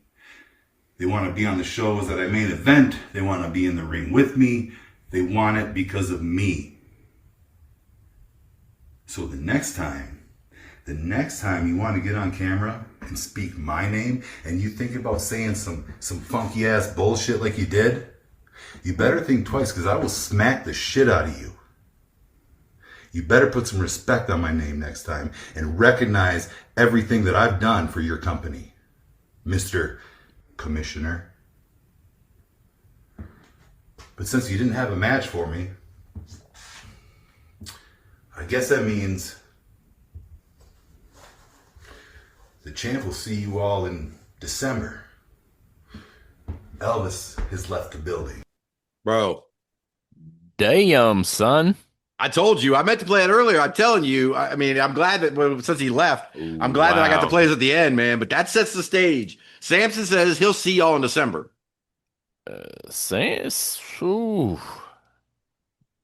Yep. Sampson's got himself he's got a good gripe going, man. He's tired of being disrespected. Yep. Wow. They stack him up. He knocks him down, guys. Like you said, dare to enter if you can survive the night. Check out Eventbrite. Find that QR code on UPW socials. Get your tickets. I'm sitting here looking at Facebook saying it's like 15 to 25, I think are the price points. Like, you can't beat that for this. So I say get out there and check out that show. Sampson or not, I guess, right? Yeah, I mean, I got to imagine there, a lot of people are going to go still, hoping to catch a glimpse of the champ, hoping that he'll put an appearance in. But, man, if he doesn't, I mean, it sounds like a great card. But, man, you're really losing some star power there, UPW. Romeo, I hope you know what you guys are doing. Yeah, absolutely, guys. Get out there. Check out UPW this Saturday if you're in the Upper Peninsula of Michigan or Northern Wisconsin. Definitely going to be worthwhile. Well, we've spent a lot of time talking about UPW. I got 3 more shows here, John, on the Control Center. I'm going to cover this one. We're going to talk more about this one next week in greater detail because we love our guys up at Focus Pro Wrestling. Absolutely. They're having Welcome to the Black Parade this weekend, this Saturday at Widowmaker Brewing in Braintree. Right? So they're going to have, let's see, I thought the women's tournament was going to culminate at this show, but maybe it's going to be November because I don't see one of those matches on here. What I do see, our guys post game coming to defend those tag titles against the Shooter Boys. All right. We've got Mike Grassa and Amity LeVay, who we just saw in a mixed tag, taking on Leo Sparrow and Nat Castle. That one's going to be, that's an underrated match right there. Yeah. Like I said, listen, Amity LeVay's starting to pop up everywhere, right? So, man,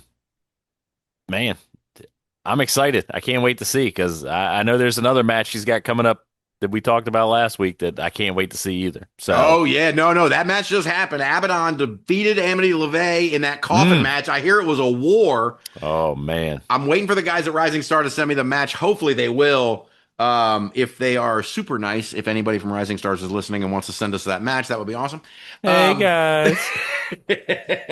But also, what was I going to say? Oh, so but Amy LeVay, also the Titan Championship Wrestling Goddesses of War champion. Like I said, last week you hadn't seen her before. No, and you got. She's like I said, she's impressive. She can really go in the ring. I really like. I'm her excited. I'm excited. One match that is not going to be underrated, that cannot be underrated, that is nothing but overrated. Our boy Monty Aries, the former champ, on his way to becoming champion again. They have brought in Charles Mason. Holy shit. The House of Glory champion. I don't know if the belt's going to be on the line, John, but doesn't matter. No. Mason wants to lick his fingers with Monty Aries' blood on it. That's he's waiting for it. Oh my God. I don't even have words for this one. But I tell you what, man, that match is going to be really good. In all seriousness, we've been big fans of Manny Aries for a while. Yes. I think a lot of him, he's really growing, and this match against Mason is going to give him a chance to really shine against an opponent. And we absolutely love Mason too. So this one is, man, this is going to be, this is the definition. You look up banger, right? This is it. So, wow. Yeah, that match is going to be it's going to be a war, man. And if it's anything like the last Charles Mason match I saw, it's going to be blood everywhere. War is the absolute descriptive word there, because it is going to be a war. There's going to be blood, there's going to be tears, there's going to be freaking carnage everywhere. No doubt. Oh my God. No doubt. Ooh, Evan, what are you doing, man? Seriously. Holy moly. Seriously, but I don't know if that's going to be the most violent match on the card, John, because it's not. my guy, JB Anderson, representing PG County, Maryland. Since the first time I saw him in Delaware, he's been repping PG County. And this is my guy. He's bringing PG County to Focus Pro. But, John, not only is he bringing PG County to Focus Pro Wrestling, he's bringing the death match to Focus Pro Wrestling, and he's bringing Otis Koger with him. JB Anderson and Otis Koger going for a death match at Widowmaker. Dude, I can't. Listen, like you said, our boy repping the 301, baby. Right? Wait, we got to pull a JDX. 301 PG County. See, that's right. You know, but yeah, to be going, I mean, Koger, holy shit. This is going to be violent. Absolutely violent. Man, I hope nobody's got front row. Yeah, no, hell. Because somebody's going to end up covered in light tubes and blood. Oh, yeah. But I'm talking about the fans. That's right. If JB's got anything to say about it, there'll be carpet strips involved. So, oh, dude, I hate those things. I love watching them, but I hate watching them. Now, listen, I would be remiss. I would be remiss if I didn't let JB Anderson represent PG County on this podcast. So I'm going to let him do it right now. All right, we're starting it up. PGC. It's your boy, the Prince of Strips, the 61,000 nail baddie, the hardcore hoochie daddy, JB Anderson. And after a year's absence of sowing my wild oats down here in the mid-Atlantic, I'm heading back up to Braintree, Massachusetts for Focus Pro Wrestling, where 1 year ago, myself and Jess Moss competed in the first ever death match in Focus Pro history. And since I've been gone, y'all have been running real hot ever since. Keeping the trend, keeping the momentum going of adding more and more and more death matches to your shows, to your talent, to your roster. And I fucking love it. So now that I'm back, I've been graced with a hell of an opportunity. The evil incarnate, Otis Kogar. A beast of a man, one of the best deathmatch wrestlers going today. And I need to do whatever I can to show that I can hang in this world. You, my guy, are a measuring stick for me to see that I can handle this shit. That I have a love for deathmatch wrestling that can overcome any sort of pain, anguish, and misery that you could possibly put me through in order to fight through the fucking pain and fight you and win. See, we're in a world right now where love can't beat kindness, can't beat violence. Only more intense violence has a chance to beat violence. So with that in mind, with that rolling around in this little old noggin of mine, October 25th, Widowmaker Brewing, Focus Pro Wrestling. I gotta embrace whatever evil I need in order to beat the evil incarnate. See you soon, Otis! Let's fucking do this! The PGC, you know we nasty. Love it.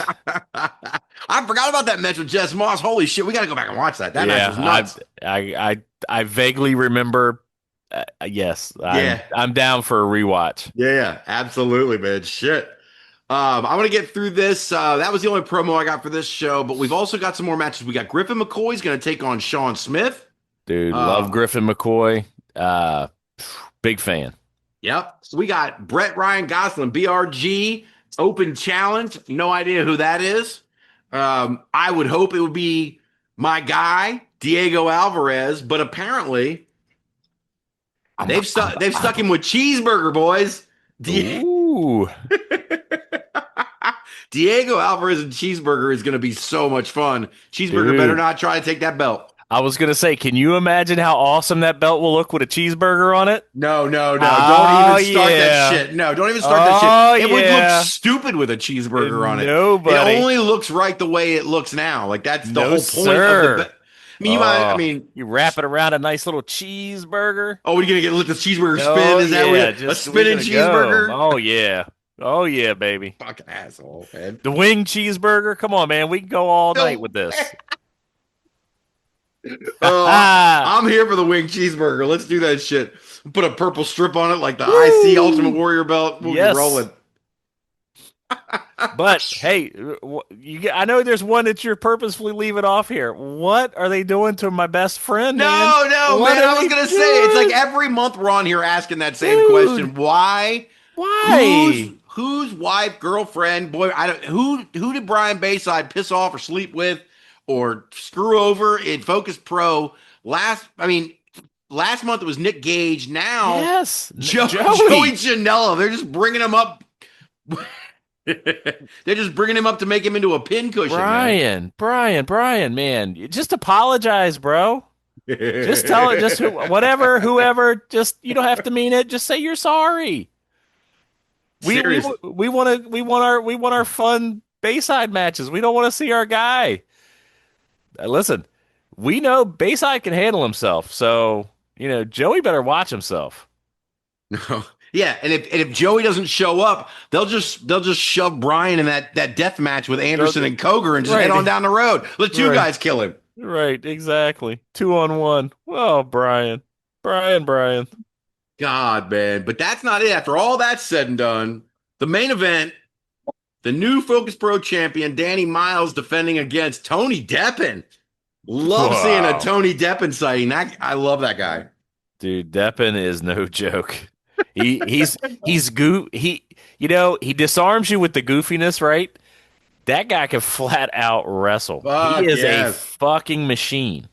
He's one of those guys that was in that time period there at the end of Ring of Honor before AEW, where they were running out of 2300 a lot. Yep. And I was going up there all the time and seeing Deppen. Like, he's just one of those guys. The crowd loves him. He interacts well with folks. Like, then he is an absolute machine.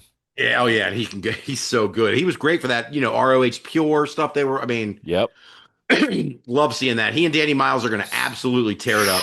Ooh, absolutely. Again, that's Focus Pro Wrestling. Welcome to the Black Parade. We're going to have more to say about this show next week, I'm sure. John, I got two more shows for you that I wanted to cover. Starting off first in Mooresboro, North Carolina, at the old Mooresboro School Gym, APW Underground is having a show called Frostbite and Bloodshed. Ooh. Oh, yeah. We're getting into it here. On October 25th, it says, Mooresboro, North Carolina, the cold air won't be the only thing cutting deep. No holds barred, falls count anywhere. Two men built for brutality collide when hardcore hillbilly meets the Carolina Cracker Brian White in a war where there are no rules, no safe zones, no mercy. Steel will bend, blood will spill, bones will ache. From the ring to the streets, from the floor to the rafters, this fight can end anywhere. Yeah. Oh, the Carolina Cracker.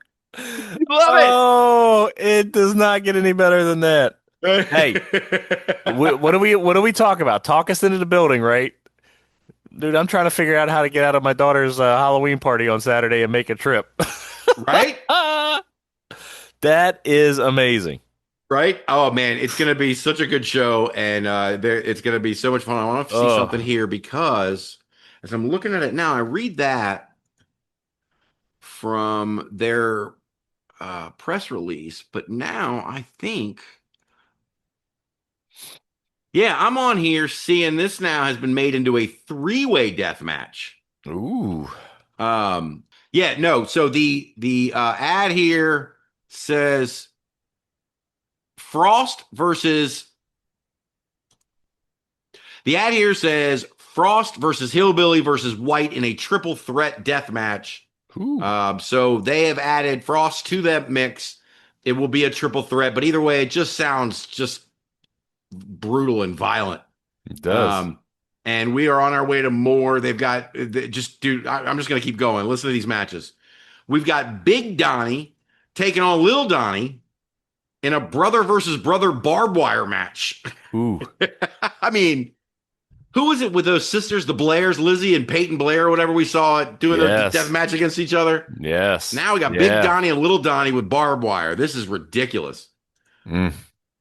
We've got, speaking of, we've got FAFO Means, FAFO Means. John was talking about that earlier. FAFO Fridays, baby. That's right. FAFO Means it's going to be FAFO Saturday when he takes on Squeaks the Clown in a last man standing match.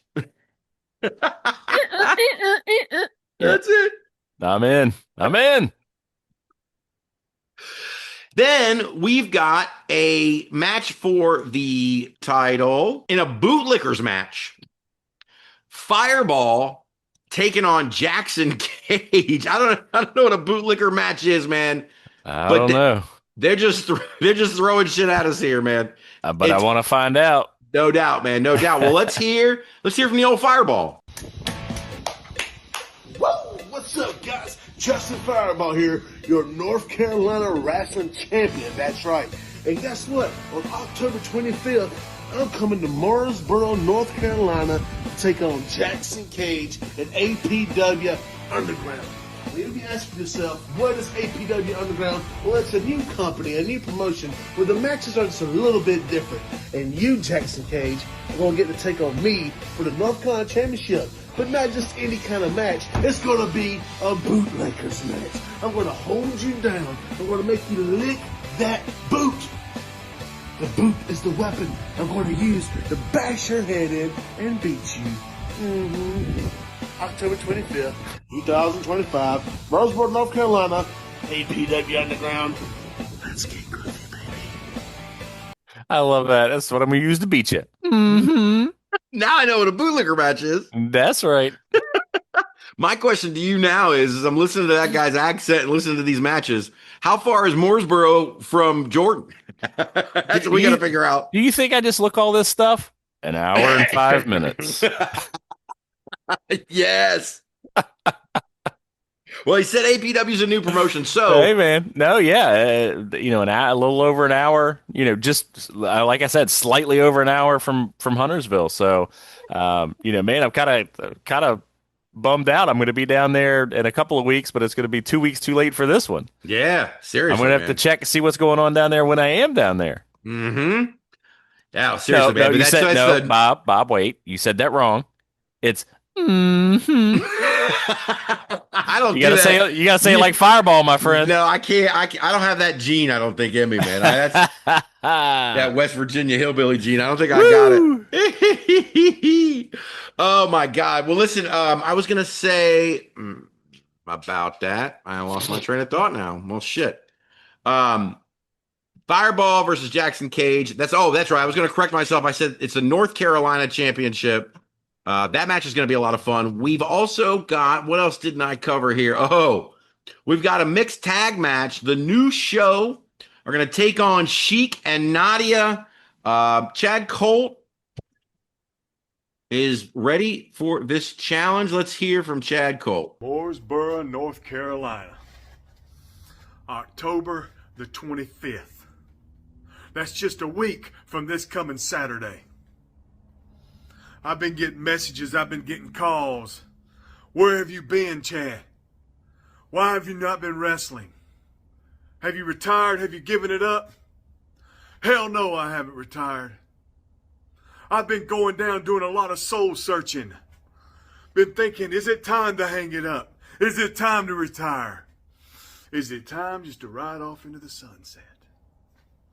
Well, I've come to the conclusion the only thing it's time for is to step back in the ring. They say the eyes are a window to a man's soul. Well, I sold my soul a long time ago. And next Saturday, on the 25th in the old Mooresboro gym, I've had people already, a couple guys find out they're booked against me, they quit. They decide to cancel. No, we're not going to step in the ring with him. But now we've got the Sheik and we've got Nadia. They've come up, they say they're going to vandalize us. Lo, I walk through the valley of the shadow of death. I shall fear no evil. Sheik, Nadia, I am that evil that you should fear. And on the 25th in Mooresboro, North Carolina, Sheik, welcome to the show. Welcome to the show. Hey, man, come on in. Yeah. The water's fine. I hope he doesn't hang it up, man. I hope he keeps cutting promos like that. No kidding. For real. Right? That match is going to be wild, man. Mixed tag match down there in Mooresboro, North Carolina. I wish we were an hour and 5 minutes from there this weekend. Yeah, I know. For real. But I got one more, John. It's the promo I've been waiting to play for you. Ace Harris is going to be there taking on Mayhem McQueen. And Mayhem McQueen is getting everybody ready for Saturday. XICW Underground, where things are a little bit different than normal. I'm gonna go ahead and say fucking this. Come on out. Come on out. Because this is a brand new thing, brand new situation with a bunch of outlaws. Now mind you, Mayhem McQueen is back. So, well, you know what that means. There'll be a little juking and jiving, a little bit of cider, a little gangster in the ass. So, mind you, October 25th at the old Mooresboro gym in Mooresboro, North Carolina. Come on down and watch and bear witness and watch everything that's going to go down that day. If it don't make no noise now, shit, it gonna make noise out the 25th. Picture that. Telling it like it is. I'm telling you, man. I thought we had another guy from PG County for a minute. See, it's it. Keeping it real, man. Representing. That's right. Going straight to the point. But listen, that's Mayhem McQueen taking on Ace Harris. I wish I could be down there, guys. Again, that's 306 West Main Street in Mooresboro, North Carolina. This Saturday. I don't see the bell time, but check out APW Underground on Facebook for more information about tickets. That show is going to be so much fun. John, I got one more for you. And awesome. I know you think I'm going to be throwing back. I know you think that I'm throwing back. I've not gone back in a time machine to the 80s. This is Georgia Championship Wrestling. What? Nope, not Championship Wrestling from Georgia. This is Georgia Championship. Okay. This is Georgia Championship Wrestling. They are having a show this Saturday in Buckhead in Georgia, and that's a place I've been before. They're going to be at the Got to Be Rollin' Skate Center for a show called Frightmare. There will be a Halloween costume contest, as seems to be customary this time of year. But wear your best. Make sure they're wrestling. See if you can come up with an indie wrestling experience costume. Ooh. You know what I mean? Anybody who has an indie wrestling experience podcast or indie wrestling experience costume of any kind at Georgia Championship Wrestling, or where was the other one, at UPW? Send us pictures. Tell us what it is. I don't know what the hell it would be, but I mean, I can't think of anything scarier than dressing up as Bob. So yeah. 2 old white dudes. Yep. That's us. But bell time is at 7:00. John, they've got Alexander Lev, who we've seen before do absolutely violent things. Extremely. He's going to be there taking on Jacob Ashworth. We've got a match for the TV title. Xander Seabolt is going to take on the sweeper Jack Miles. And let's hear from Xander Seabolt. Jack Miles, I read the things you say about me on Facebook. You say I've been ducking you for months. And then you say you're a big grown-up now and you can come back and challenge for my television championship next Saturday in Buckhead, Georgia. Well, Jack, I'm here to break it to you, son. It don't matter how big or how tough or how much you've changed in the last 3 or 4 months since I beat you. To me, because unlike all your friends, unlike all your mentors, unlike all your trainers, unlike you, Jack, I've never believed in the sweeper. To me, you're just some guy with a dream. Hell, you're still a referee, Jack. This Saturday, Buckhead, Georgia Classic Championship Wrestling, I walk in with my television championship, and I will walk out with my television championship. No matter how much the fans sweep with you, I'm going to sweep you under the rug. Yeah, man. Ooh. Hey, am I the only one who got a little Terry Funk vibe? Yes, right there? right. Yeah, absolutely, man. No doubt. Wow. I mean, I got chills, brother. And I think we saw the sweeper. Didn't we see the sweeper before? I think we've seen the sweeper. Yeah, yes. we know the sweeper can do, man. I think maybe a Kraken or something like that. We saw the sweeper can do things, man. So Xander Seabolt better buckle up. That match is going to be a whole lot of fun, though, man. That's going to be a good one. That based on that promo for sure. We've got 2 more matches here that they've announced. We've got a 2 out of 3 falls match, John. I know those are your favorites. Ooh, I do like the 2 out of 3s. Yeah, man. We got Nick Halen is going to take on Chop Top, and I've got a promo here from Chop Top. All right. Nick Halen. Last month, we went to a time limit draw. I wanted 5 more minutes because I knew I could beat Nick Halen, but what'd you do? You walked out like the sorry piece of trash that you are. Now, you see, Nick, I know you doubted me. You laughed at me. Why? Because you were probably told I was a deathmatch guy.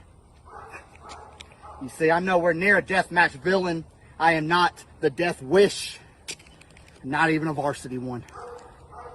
You see, Nick, this is my passion of wrestling. And last month, I fought toe-to-toe with you and showed you why I'm the best damn thing to happen to Georgia.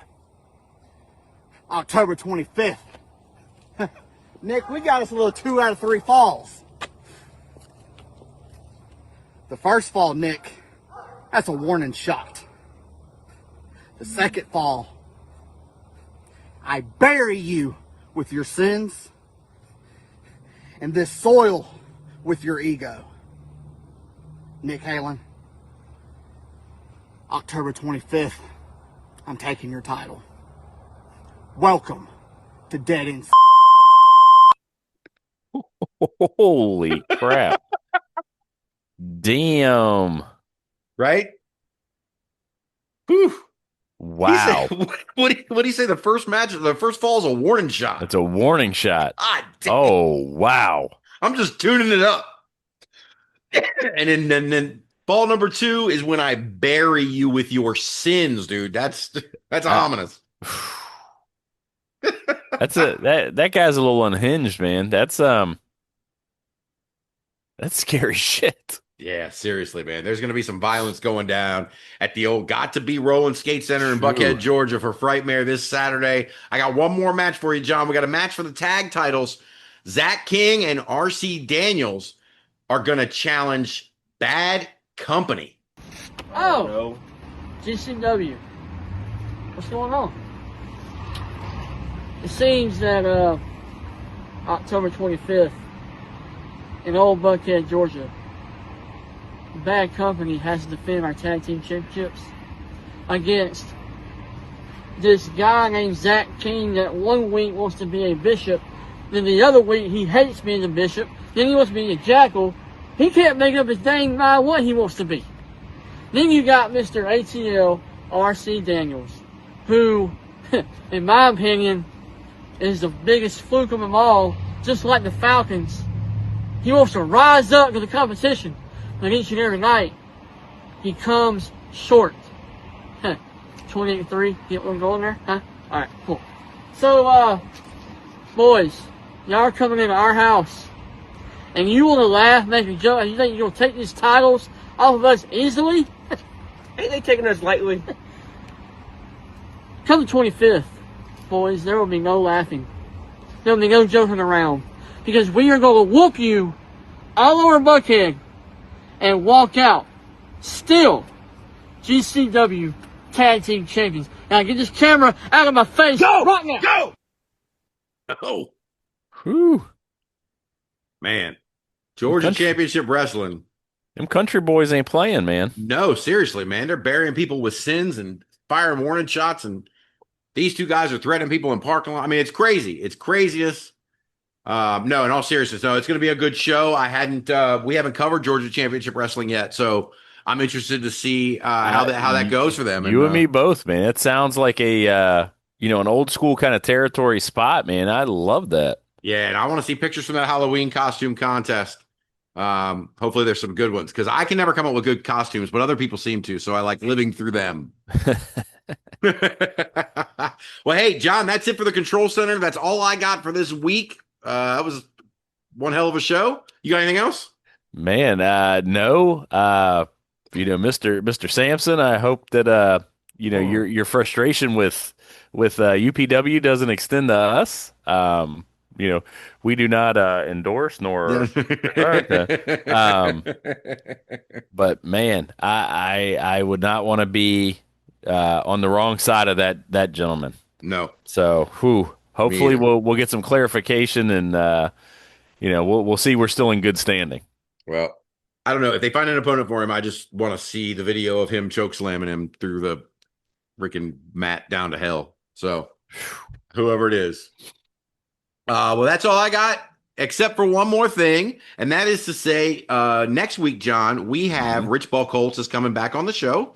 Nice. Because we haven't caught up formally since we were in Wisconsin for enjoying the fruits of his hospitality. I don't know if that's Absolutely. a phrase. But Rich is going to be coming on also because he's got Perseverance coming up November 7th and 8th, the tournament. Yes. John, you and I are, I think the best thing for us to do, because I am the guy, right, when it comes to making picks, for matches, I'm the guy, right? So, so I thought what we should do is, we should do a March Madness style bracket pool. Okay, I get down with that. You and me for the Perseverance. And then we'll pick the other matches. I see he's got Silas Young and Isaiah Moore for the RPW title, I think, on night 2. I think he's got Ashlyn Alexander coming in to take on Stacey Shadows. That's going to be a crazy match for the women's title. But I figure we'll do a little bracket. We'll make some picks. We'll add it up. We'll see who the champ really is. What do you think? Sure, man. I love to win. Yeah. Were you 2-0? Or was I 2-0? Were it you or was it me? I forget. That's right. It was me. I was 2-0. My headphones aren't. What? Well, John's breaking up on us, guys. So in that, but I will say this: when Rich is on the show next week, I have a very special announcement, a big year-end announcement for the Indie Wrestling Experience, guys. You are not going to want to miss out on this. Next week, I'm going to make it on the show with Rich Buckholz. Join us then. See us next week. Awesome. Thanks, everybody. See ya.